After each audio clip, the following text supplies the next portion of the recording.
Classes में आप सभी का स्वागत है। मैं आरपी अवस्थी आप सभी विद्यार्थियों को नमस्कार करता हूं। तो हम पढ़ रहे थे भारतीय संविधान, और भारतीय संविधान में पूर्व के लेक्चर में हमने पढ़ा था संविधान सभा का गठन। तो आज हम पढ़ेंगे कि 1945 में कैबिनेट मिशन की संस्तुति पर जो अंतरिम मंत्रिमंडल गठित किया गया था, उनके मंत्री कौन कौन थे। तो आइए पढ़ते हैं अंतरिम मंत्रिमंडल। हमारा विषय है भारतीय संविधान।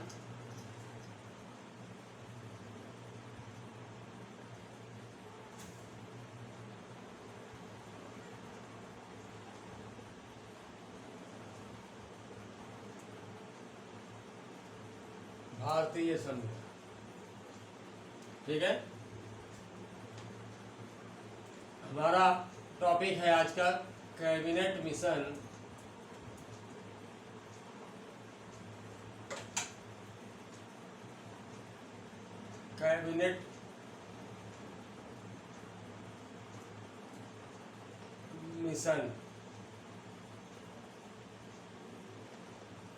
की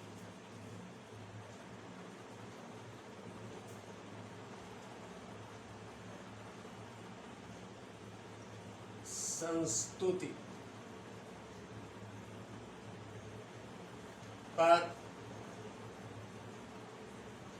1945 का अंतरिम मंत्रिमंडल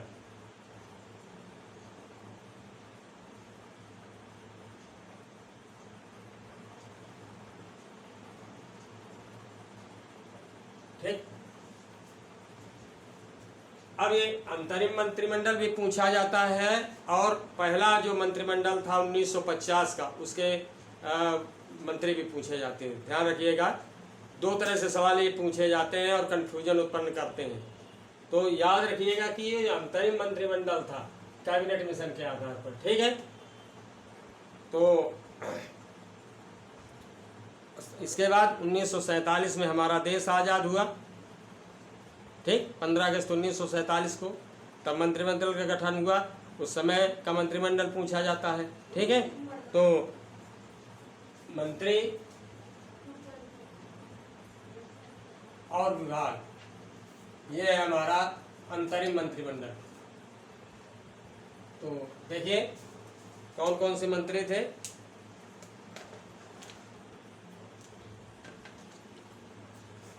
सबसे पहला है सर्वश्री जवाहरलाल नेहरू। जवाहरलाल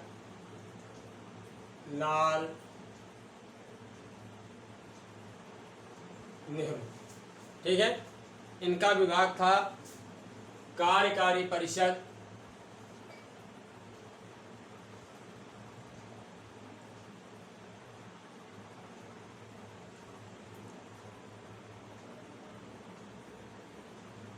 कई मंत्री पद इनके पास थे, यानी कार्यकारी परिषद के उपाध्यक्ष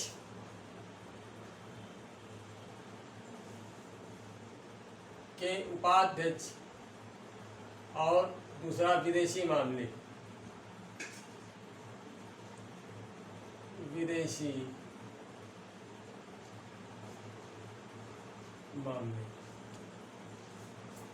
ठीक है। और राष्ट्रमंडल,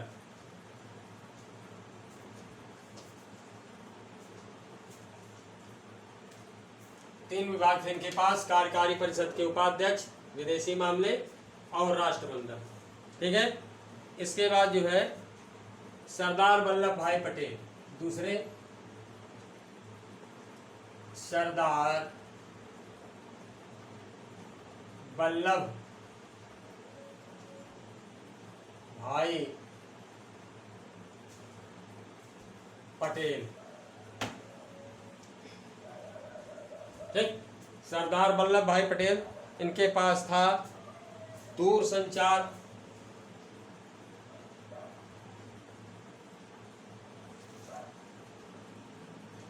मंत्रालय और प्रसारण मंत्रालय,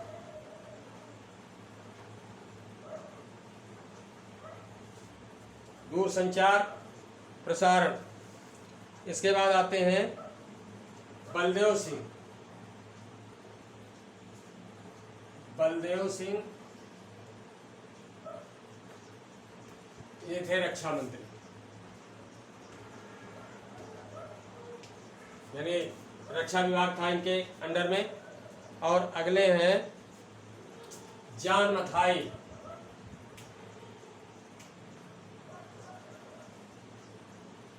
जॉन मथाई उद्योग एवं व्यापार।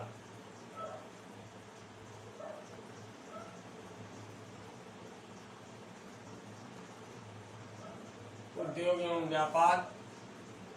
नेक्स्ट मिनिस्टर हैं सी राजगोपालाचारी। सी राजगोपालाचारी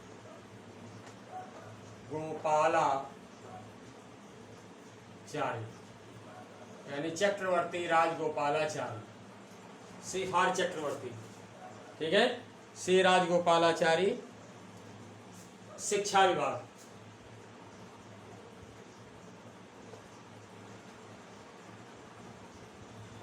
शिक्षा। नेक्स्ट है C.H. भाभा।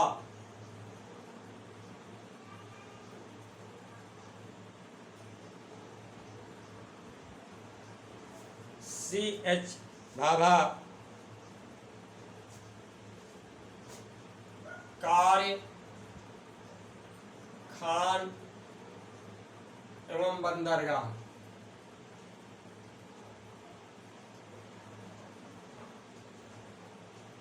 ठीक।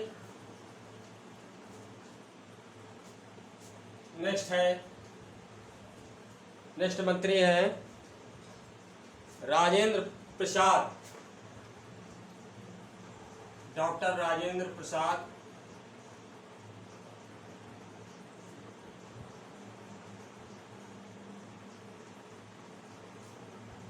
खाद्य एवं रसद और कृषि, यानी खाद्य एवं रसद विभाग, साथ ही साथ कृषि विभाग यानी कृषि मंत्रालय। और इसके बाद है आशफ अली। कई बार पूछा गया है आशफ अली, सवाल पूछा गया है कि अंतरिम मंत्रिमंडल में आसफ अली थे रेलवे मंत्री। ठीक है। आप जानते हैं कि 1853 में मुंबई से ठाणे के बीच 53 किलोमीटर की दूरी में पहली रेलगाड़ी चलाई गई थी भारत में। वैसे बाद में जो है यह रिसर्च होकर के आया है कि पहली ट्रेन जो है यूपी में ही कहीं चली थी। ठीक है। लेकिन जो अभी तक पढ़ा जा रहा है वो यही कि मुंबई से ठाणे के बीच जो है 53 किलोमीटर की डिस्टेंस में पहली रेलगाड़ी चली थी। तो यानी आप देख रहे हैं कि रेलवे विभाग है। तो आसफ अली जो है रेलवे मंत्री थे। नेक्स्ट है बाबू जगजीवन राम। बाबू जगजीवन राम, इनके पास था यानी जगजीवन राम।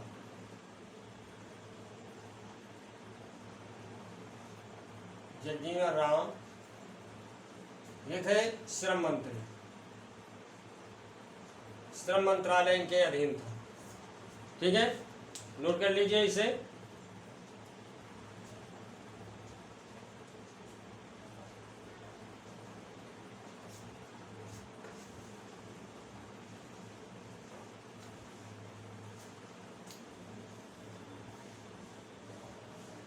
अब इसी में देख लेते हैं कि मुस्लिम लीग के कौन कौन से मंत्री थे। ठीक है, मंत्रिमंडल में शामिल मुस्लिम लीग के सदस्य मंत्री मंडल में शामिल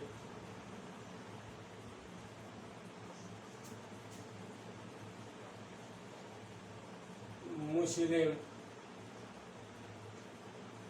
लीग के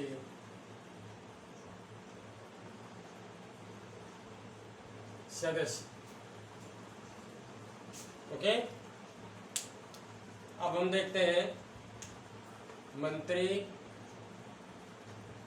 और विभाग।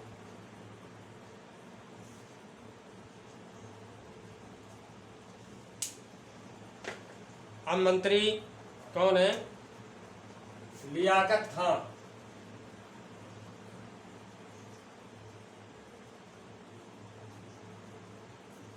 ठीक, ये वित्त मंत्री थे। वित्त मंत्रालय था इनके अधीन।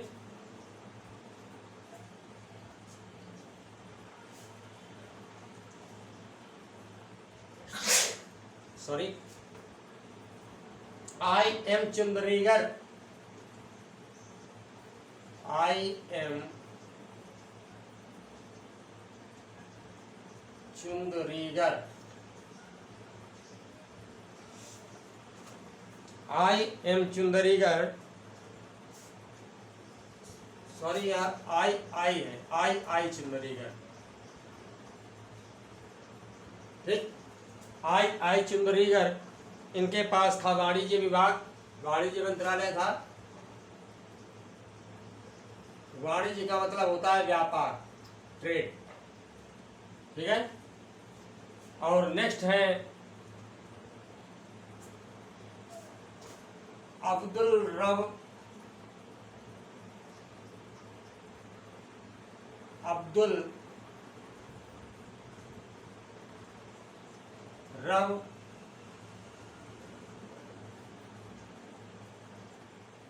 नस्तर। ठीक है, अब्दुल रब नस्तर, संचार मंत्रालय था इनके पास।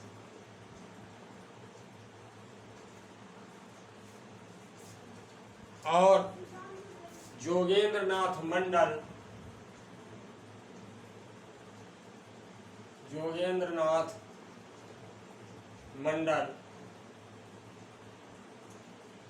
ये सब जो है कैबिनेट, यानी जो अंतरिम मंत्रिमंडल है उसी के सदस्य हैं। बट ये जो है मुस्लिम लीग के हैं। ठीक है, ये मुस्लिम लीग के हैं सदस्य। तो जोगेंद्र नाथ मंडल के पास था विधि एवं कानून, विधि मंत्रालय था। और गजानतर अली खां,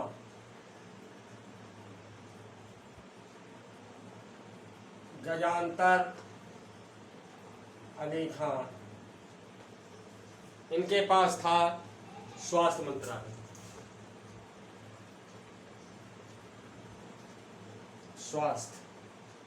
ठीक, तो ये हो गया हमारा कैबिनेट मिशन की संस्तुतियों पर जो 1945 का अंतरिम मंत्रिमंडल था। ठीक, इसका गठन यहाँ देश में शासन चलाने के लिए किया गया था। मैंने पहले बताया कि अंग्रेजों ने कहा था कि हम जब संतुष्ट हो जाएंगे कि भारत का शासन चलाने में समर्थ हैं, तभी जो है हम आज़ादी हैंड ओवर करेंगे। ओके, अब आइए हम देखते हैं कि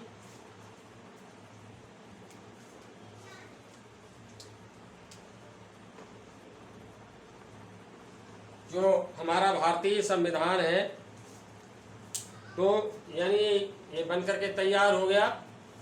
तो 24 नवंबर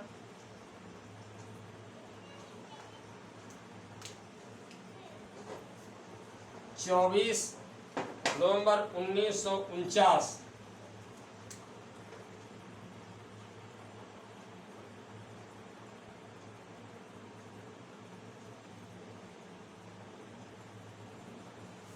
24 नवंबर 1950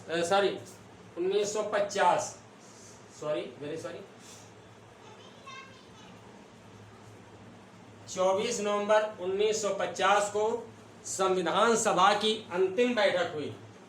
ठीक है, 24 नवंबर 1950,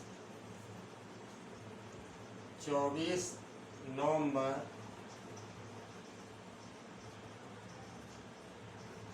1950 ईस्वी को संविधान सभा की अंतिम बैठक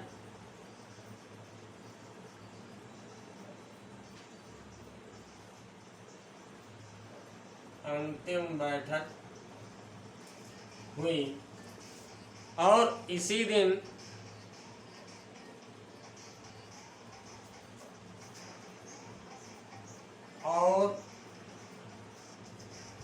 इसी दिन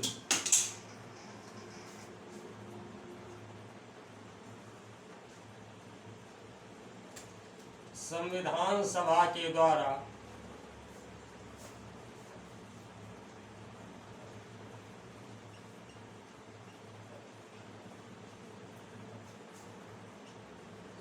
संविधान सभा के द्वारा 24 नवंबर 1950 ईस्वी को संविधान सभा की अंतिम बैठक हुई और इसी दिन संविधान सभा के द्वारा डॉक्टर राजेंद्र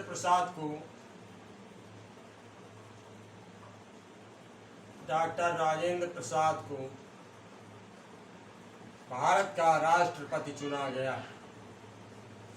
भारत का राष्ट्रपति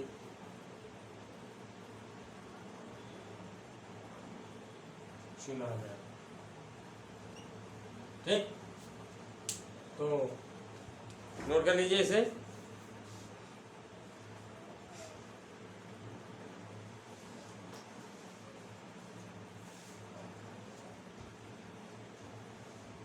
ये हो गया हमारा अंतरिम मंत्रिमंडल। अब आप देख रहे हैं कि राष्ट्रपति का चयन हो गया। अब हमारी जो संविधान के बनने की प्रक्रिया थी वो आपने पढ़ी, साथ ही साथ आपने ये भी पढ़ लिया कि संविधान का निर्माण कब और किस प्रकार तैयार हुआ। ठीक है, यानी संविधान किस तरह से बनकर तैयार हुआ। अब हम ये पढ़ेंगे कि हमारे भारतीय संविधान में क्या क्या है, भारतीय संविधान की विशेषताएं क्या हैं, क्या क्या प्रावधान हमारे भारतीय संविधान में किए गए हैं। तो सबसे पहले हम देखेंगे संविधान की प्रस्तावना। ठीक है, प्रस्तावना।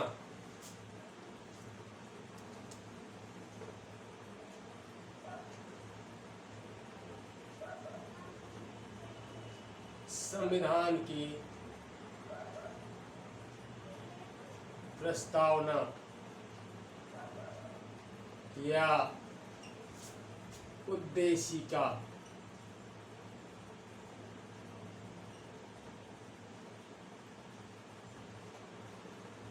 ठीक है, संविधान की प्रस्तावना या उद्देशिका। तो संविधान में एक जो प्रस्तावना लिखी गई है, जैसे कोई भी किताब होती है आप देखे होंगे, तो शुरू में जब कुछ लिखना प्रारंभ किया जाए उसके पहले प्रस्तावना दिया होता है, एक्नॉलेजमेंट। ठीक है, ठीक उसी तरह से हमारे भारतीय संविधान में भी प्रस्तावना लिखी गई है और कई मामलों में कई ऐसे मामले आए हैं कोर्ट के जिनमें उद्देशिका न्याय देने का या निर्णय देने का एक आधार बनी है। ठीक है, तो इसमें इसके बारे में आप पढ़े होंगे कि भारत के लोग, ठीक है, we the people of India that is known as Bharat. English में इसका ट्रांसलेशन इस प्रकार है we the people of India that is known as Bharat, यानी हम भारत के लोग भारत को एक संपूर्ण प्रभुसत्ता संपन्न गणतंत्रात्मक राज्य बनाने के लिए, ठीक है, तो इस तरह से इसमें जो है ये इसका पूरा डिटेल है। और इसमें 3 शब्द जो है कब जोड़े गए वो जो है पूछे जाते हैं, यानी समाजवादी, धर्मनिरपेक्ष और गणतंत्र। ठीक है, तो ये जो है कब जोड़ेगा, ये सवाल पूछा जाता है। एक सवाल ये पूछा जाता है कि संविधान को अंगीकृत कब किया गया। ठीक है, तो 26 नवंबर 1950,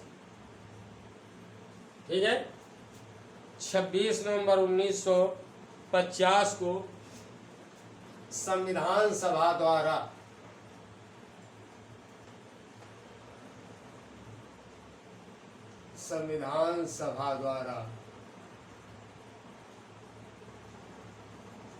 संविधान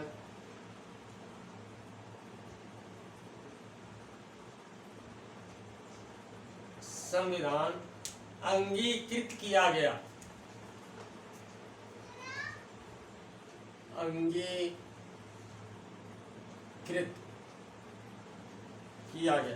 ठीक है, अब जो है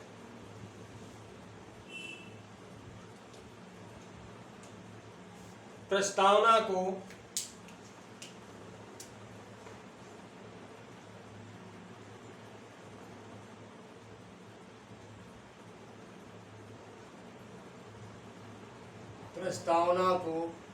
न्याय की कुंजी कहा जाता है। जैसा कि मैंने अभी बताया था, अंगीकृत किया गया।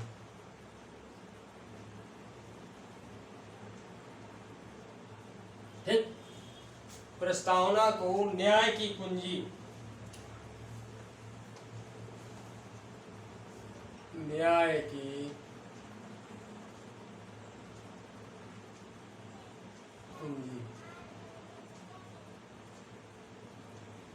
कहा जाता है।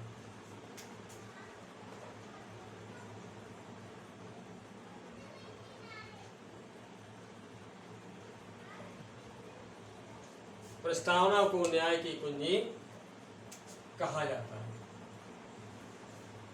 अब जो है संविधान की प्रस्तावना में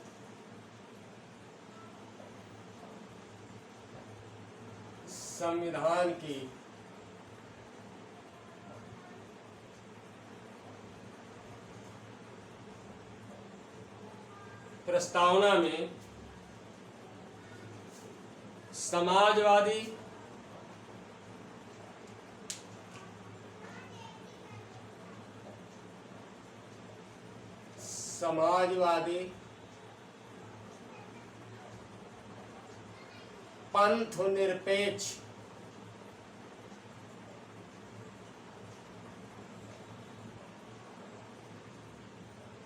ठीक है, समाजवादी, पंथ निरपेक्ष एवं अखंडता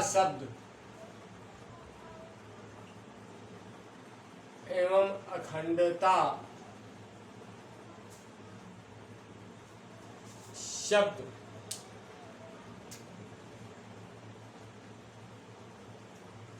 42वें संविधान संशोधन 42वें संविधान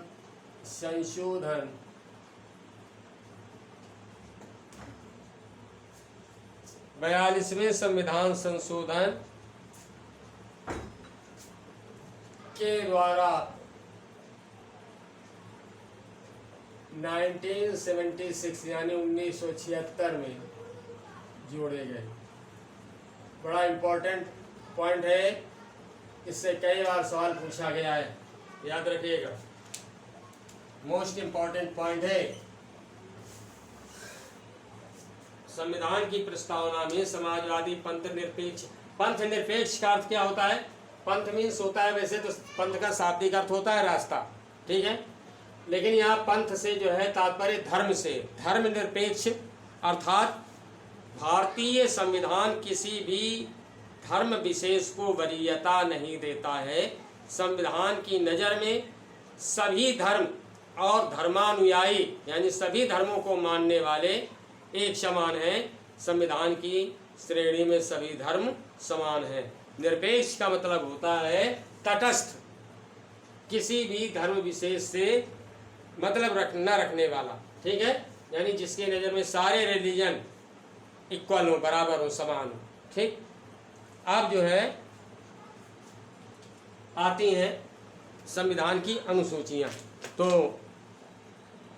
अब इसे जो है हम नेक्स्ट लेक्चर में पढ़ेंगे और उम्मीद करता हूँ कि आज का ये अध्यापन अच्छे से समझ में आया होगा। तो नए छात्रों से पुनः अनुरोध कि प्लीज़ मेरे चैनल अवस्थी क्लासेस को सब्सक्राइब करें, लाइक करें और शेयर करें। तो नेक्स्ट लेक्चर में फिर मेरी मुलाकात आपसे होगी। तब तक के लिए नमस्कार।